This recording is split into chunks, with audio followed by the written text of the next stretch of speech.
Frank, and congratulations to the Fowler family. To give you a sense on how far we've come, I thought I'd share the story of where this whole effort started.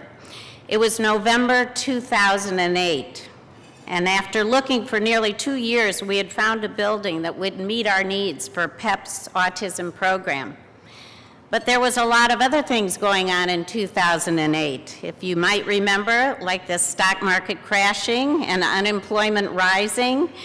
And this was the point in our PEP history when we were going to purchase a building and start a capital campaign for an organization that had not done anything like this in the past. What were we thinking? We were thinking that it was the right thing to do. We had questioned our staff, our district partners, our families, and it was clear that our current facility was not meeting their needs. We needed to create a space that met the needs of our children with severe autism and other complex disabilities. And so we did it. We took a leap of faith. We purchased the building, made plans for its renovation, and started seeking support. 2 years ago at this very event, we launched our public campaign, and at that point, we had raised $1.8 million in pursuit of a $4 million goal. One of the highlights of that time was a $1 million grant from the Prudence Foundation. We had just finalized the renovation plans for the building, and we had purchased, and work was underway. 2 years later, what has been the outcome of this effort? We have now a wonderful state-of-the-art facility for our students and our families.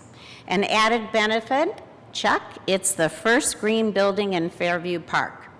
Each classroom is lined with windows and has a special observation space that allows parents and other professionals to view the students through a one-way mirror. Now our parents can learn what is being taught to their children and replicate those efforts at home.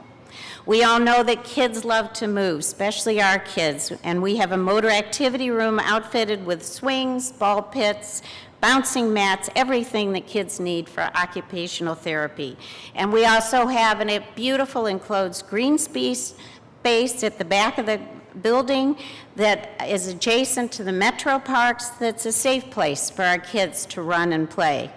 We have unique spaces for the population we serve, like sensory room and therapeutic art rooms, where they can relax and express themselves. We have conference rooms throughout the building that allow for the necessary conference meetings with the parents and our district partners. And the life skills rooms provides a place where the kids can learn to cook and do their own laundry. And one of my favorite spots is the training center that is equipped with all necessary technology and has been shared with many of our community partners in our quest that this facility facilitates knowledge transfer. We recently went back to these same stakeholders, our staff, our families, our district partners, and asked them for feedback on our new building. And it seems to me that the words of Karen Frank, one of the moms of our PEP apprentice students, said, "This building feels like a much-needed hug. It is as if someone recorded my personal vision and possibility for all children and placed them in one nurturing, therapeutic, and beautiful campus." And that's our new PEP Autism Center. But then there's still that matter of costs. We knew that we had to raise a minimum of $4 million from philanthropic sources. Thanks to support of many who made this progress possible, we then got stalled in this campaign. For months, we were stuck with $55,000 left to go to meet our goal. A few weeks ago, we met with the Outcalt family. John Outcalt looked at Susan Berger and said when he saw the numbers, "I always knew that the last 10% was hard to raise, but I never knew that the last 1.3% could present such a challenge."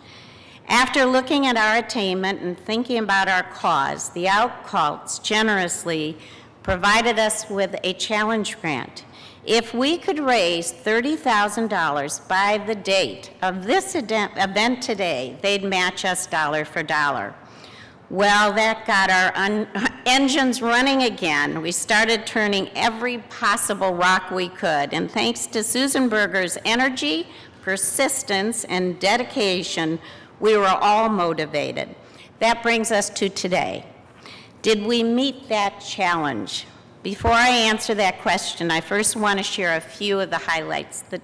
The total I will share with you includes the Prentice Gift. It represents 100% participation by our board and leadership staff, which contributed more than $530,000. And none of this would have been possible without the very generous support of so many community foundations, including the Cleveland Foundation, the Fowler Family Foundation, St. Luke's Foundation, the Schott Foundation, KeyBank Foundation, and the O'Neill Foundation, and many, many others. So with deepest gratitude, with all the foundations and individuals who invested in us, to our wonderful board, to our amazing staff and our campaign committee, and on behalf of our leadership campaign committee, I want to share with you that we have exceeded our goal and we have raised $4,016,535.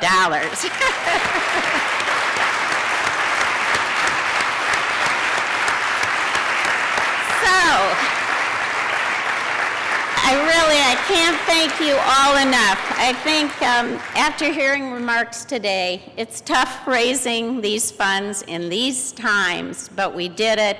And I must thank Frank Fesser, who is a guiding light to this organization, and to Susan Berger, who is the chutzpah and energy of this foundation organization.